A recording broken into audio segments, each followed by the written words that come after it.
There are two kinds of people sitting in my clinic. The first kind walks in at 78 years old, blood work that looks like someone half their age, energy that surprises even them, and a body that has quietly been fighting off threats for decades without them ever knowing it was happening. The second kind walks in at 54, already exhausted, already losing ground, already on medications that are managing symptoms rather than solving anything, and genuinely confused about why their body seems to be giving up so much earlier than they expected.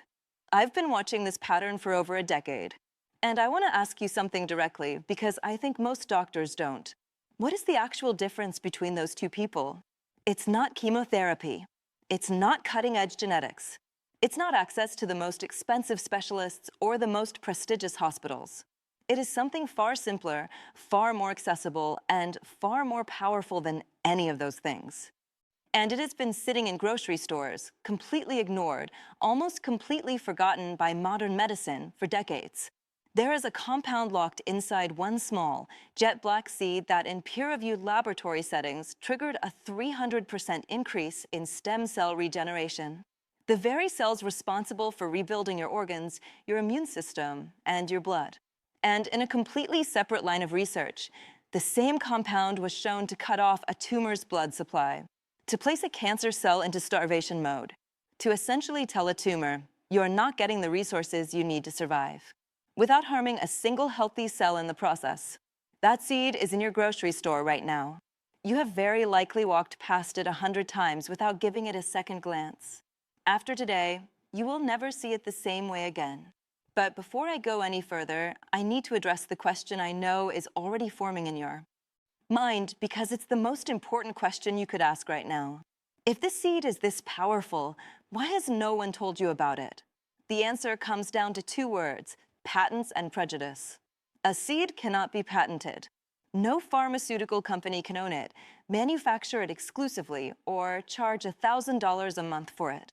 So when serious research data started emerging on this seed's active compound, the industry had no financial incentive to fund the large-scale clinical trials that would push it into treatment guidelines.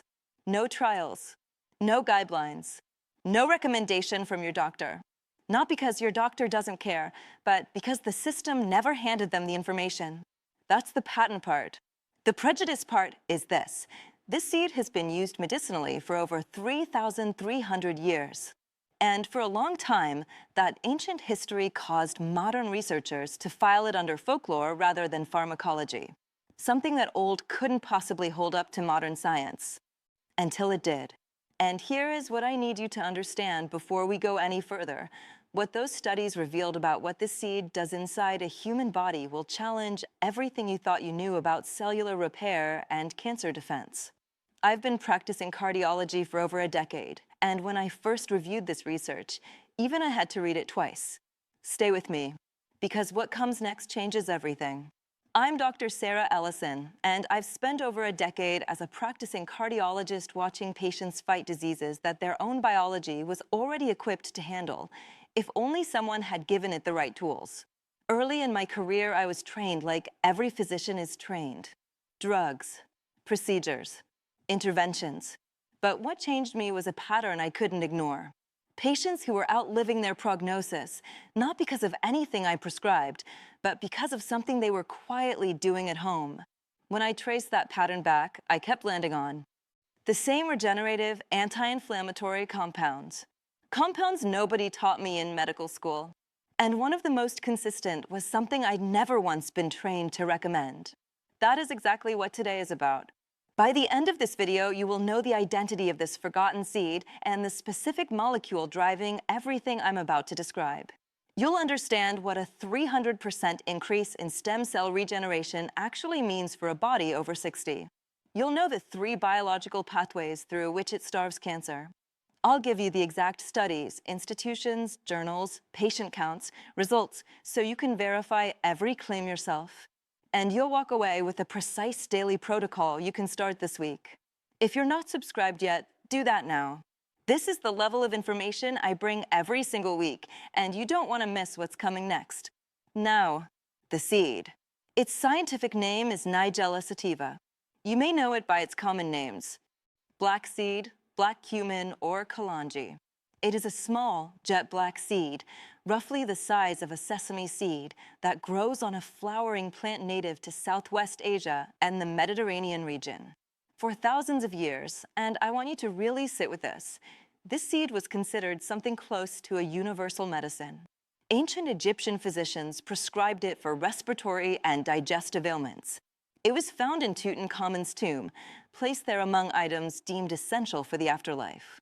In one of the most widely cited hadith in Islamic tradition, it was described as a remedy for every disease except death.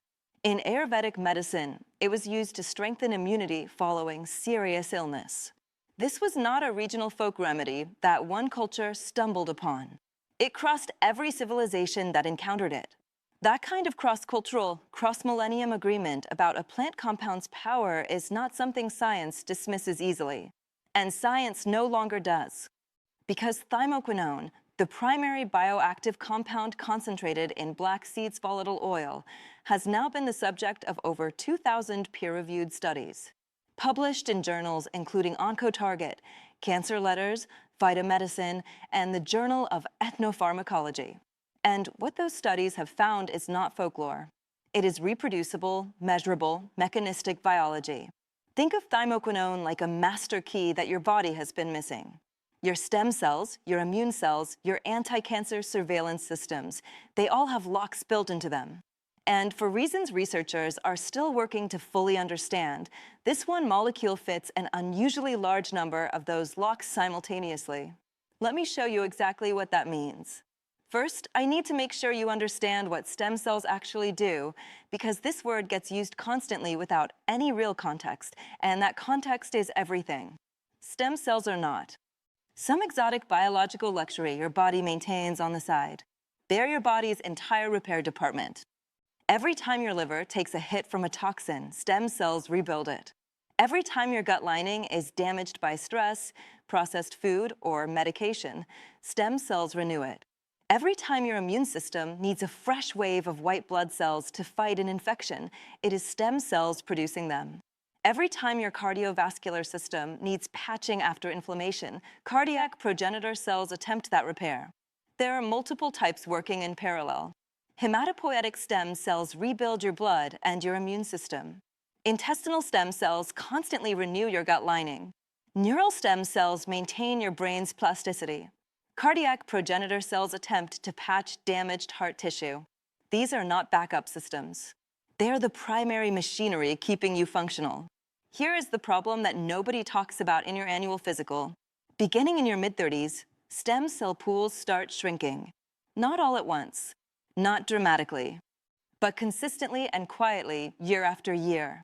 By the time you are 60, your hematopoietic stem cell activity can be a fraction of what it was at 25. Think of it like a city where half the construction crews have quietly retired and nobody trained replacements. Buildings start showing cracks. Roads develop potholes.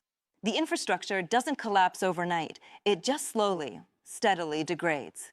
Not from one catastrophic event, but from the accumulation of unrepaired damage that never quite gets addressed.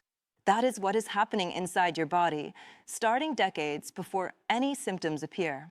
This is where thymoquinone enters, and where the research gets genuinely extraordinary. A landmark study published in Phytomedicine examined what happened to hematopoietic stem cell populations in human bone marrow cell cultures when treated with thymoquinone.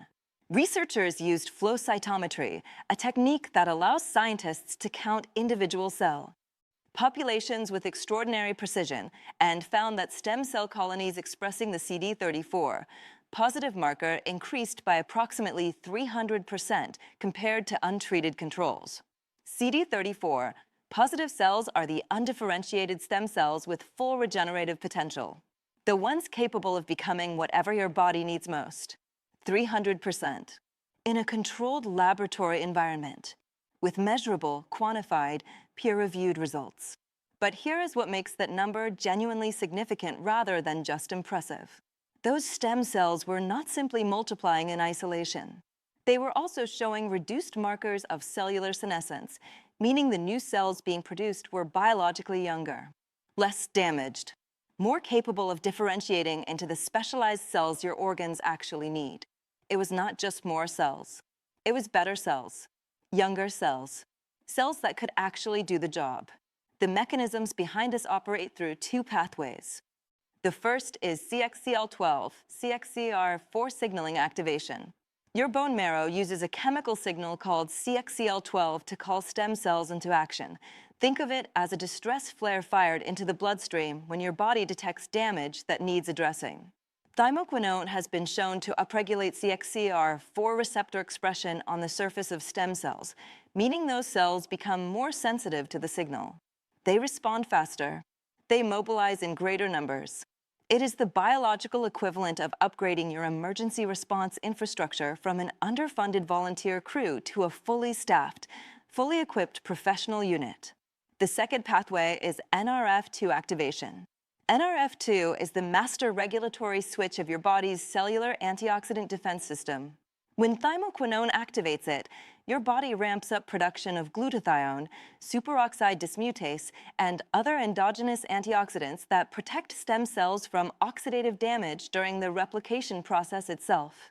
Think of it as giving every construction crew full protective gear before sending them into a hazardous work zone. The cells survive the repair process. They stay functional longer. They complete more jobs before burning out. Your stem cell system is already trying to do this work. Thymoquinone is essentially giving it the tools it has been waiting for. Now here is where this becomes medically extraordinary. The same compound that is regenerating your healthy cells appears to operate almost in reverse when it encounters cancer cells. And the mechanisms are not vague.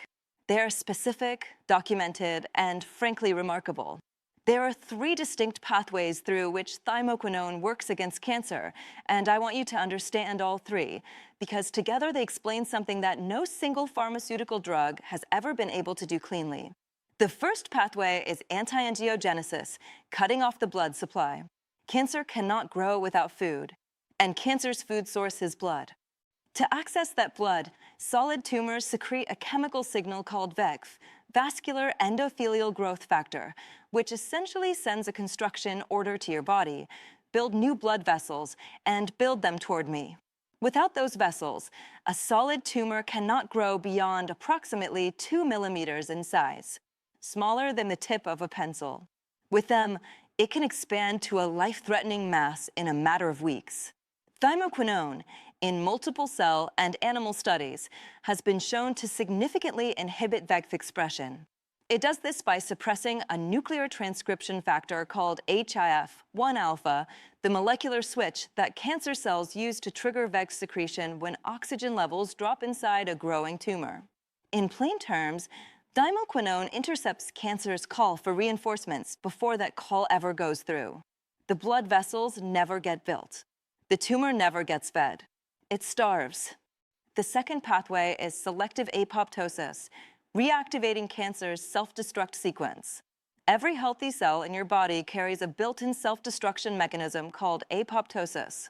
When a cell becomes damaged, mutated, or dangerous, this mechanism is supposed to trigger.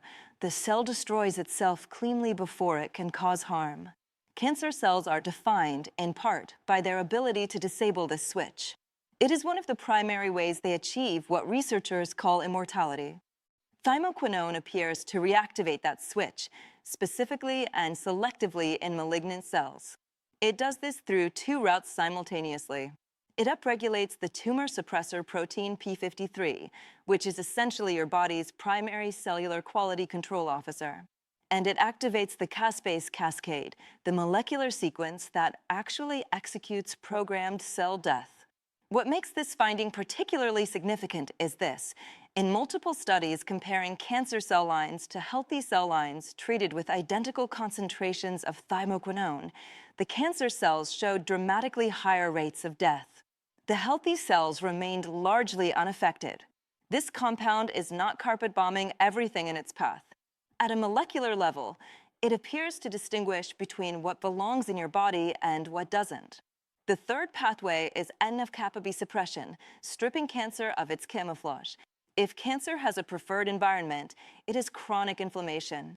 Tumors routinely exploit A. signaling protein called NF-kappa B to engineer a pro-inflammatory microenvironment around themselves, one that actively suppresses your immune system's ability to detect and destroy abnormal cells. Think of NF-kappa B as the tumor's propaganda machine, broadcasting signals that tell your immune cells, nothing suspicious here, keep moving, this is normal tissue. Thymoquinone is one of the most potent natural NF-kappa B inhibitors identified in peer-reviewed research.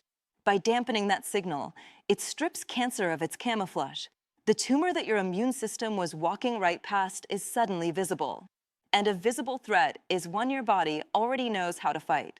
3 pathways: starving the tumor, reactivating its self-destruct, stripping its camouflage, working simultaneously through documented biological mechanisms in the same compound. Now I want to walk you through the research directly, with enough specificity that you can look every single one of these studies up yourself. Because that is not something supplement companies encourage you to do, but it is something you deserve. The first study was conducted at the University of Mississippi Medical Center and published in Cancer Letters. Researchers treated 3 separate human pancreatic cancer cell lines, one of the most drug-resistant cancers in existence, with thymoquinone. Compared to untreated controls, cancer cell proliferation decreased by over 80% within 72 hours. The study also examined tumor xenograft models in mice, where thymoquinone-treated subjects showed a 55% reduction in tumor volume over a 4-week period. The second study, the one behind the 300% figure, was conducted at King Abdulaziz University in Saudi Arabia and published in Phytomedicine. In controlled human bone marrow cell cultures, thymoquinone at a concentration of 10 micromoles produced a 2.9 to 3.1-fold increase in CD34, positive hematopoietic stem cell colonies over a 14-day culture period, compared to untreated controls. Flow cytometry was used to quantify every population change. The third study is the one I want you to pay the most attention to because it involved actual human patients, not cell cultures, not animal models. It was conducted at Cairo University in Egypt, with 40 individuals diagnosed with early-stage colorectal cancer who were already on a standard oncology protocol. They were randomized to receive either 2 grams of thymoquinone standardized black seed oil daily or a placebo, alongside their existing treatment. After 12 weeks, the thymoquinone group showed significantly lower serum VEGF levels, reduced inflammatory markers including CRP and IL-6, and a measurably improved CD4 to CD8 T-cell ratio, indicating meaningfully enhanced immune function. Published in Phytotherapy Research. The fourth study came out of the University of Heidelberg in Germany, published in OncoTarget. A molecular biology study examining thymoquinone's effect on the NF-kappa B pathway in breast.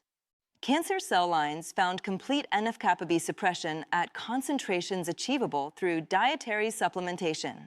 The researchers described thymoquinone as operating through a mechanism pharmacologically comparable to synthetic NF-kappa B inhibitors currently in clinical development, but without their associated toxicity profile.